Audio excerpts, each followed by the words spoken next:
So in the past couple hours, we had some news come out from Tom Silverstein in an article at jsonline.com. And after he wrote the article, he then clarified a few different things regarding this specific story. So let me show you what he said, and then I'll sort of discuss it. So here it is in the article, jsonline.com. Green Bay Packers officials have met with running back Aaron Jones' agent at the NFL Scouting Combine in hopes of reaching agreement on a salary cap cut that would make the final year of his contract less burdensome to their cap. According to a source, the Packers and agent Drew Rosenhaus are trying to get to a number that would satisfy the team's desire to lower his salary cap number. How they would reduce the salary cap number remains to be seen and be part of future discussions. And apparently, I think this was maybe worded slightly differently initially in the title, based here on what Silverstein said on Twitter. Let me read the bottom part first. Let me clarify the story I wrote on Aaron Jones. The Packers met to try to reduce his salary cap number. I don't know that they're asking for a pay cut. I should have made that clear. It could be a restructure. The idea is to get his cap number down. Sorry for the confusion. Then he says at the top, I'm the one who wrote the headline and I screwed that up. I meant to say reducing the cap hit. Silverstein is saying that he doesn't know that they're asking for a pay cut, but he says they're just trying to reduce his salary cap number. But technically, I think that still means that the Packers could be looking for a pay cut, but that's not exactly what the reporting is. It's that they're looking to reduce his salary cap number, and that's from Silverstein. And then here's the next part. It says here in the article, the bottom line is that they want him back. If the two can't reach agreement in the next 2 weeks, the Packers could release him and then hope whatever they are offering isn't matched on the open market.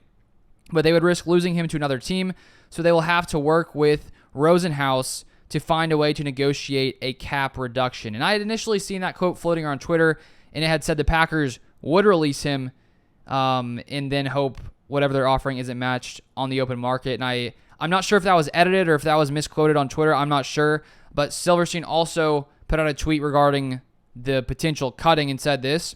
Also, those that are blowing up the line about them cutting him, I was pointing out how that was an option, but not a likely one.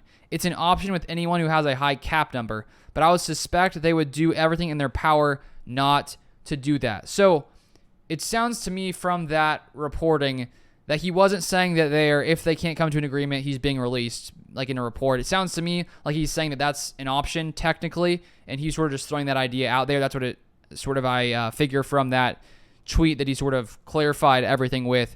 And so all in all, it sounds like the Packers and Jones they have met with Jones' agent at the scouting combine. And it sounds like basically all it is they're trying to reduce his salary cap number. And outside of that, I'm not sure if we know too much more. And maybe all this stuff goes down. Maybe the Packers want him to take a pay cut. I thought about that happening in the past month just because he is getting a little bit older. Even though he played really great the past 5-6 games of last season, he was dealing with some injuries, and he is getting a little bit up there in age. And while there's no doubt that he is still a top-tier running back when he's fully healthy, we saw that in his 5 or 6 straight 100-yard games, there is a little bit of uncertainty regarding his health because he did miss a lot of games this past year. And with his cap number currently, before there's any kind of adjustments, being, I think it's about $17 million. Let me just get that up right here. Per overthecap.com, his current cap hit is $17,028,824.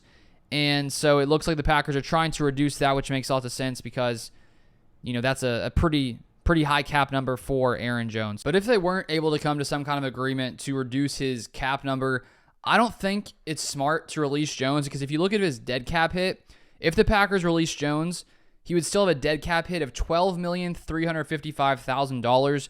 So you would only be saving $5 million by releasing Jones.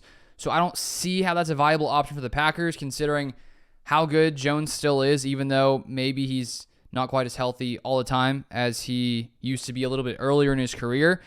Now, if he was going to count zero against the cap, it would make more sense financially to release him.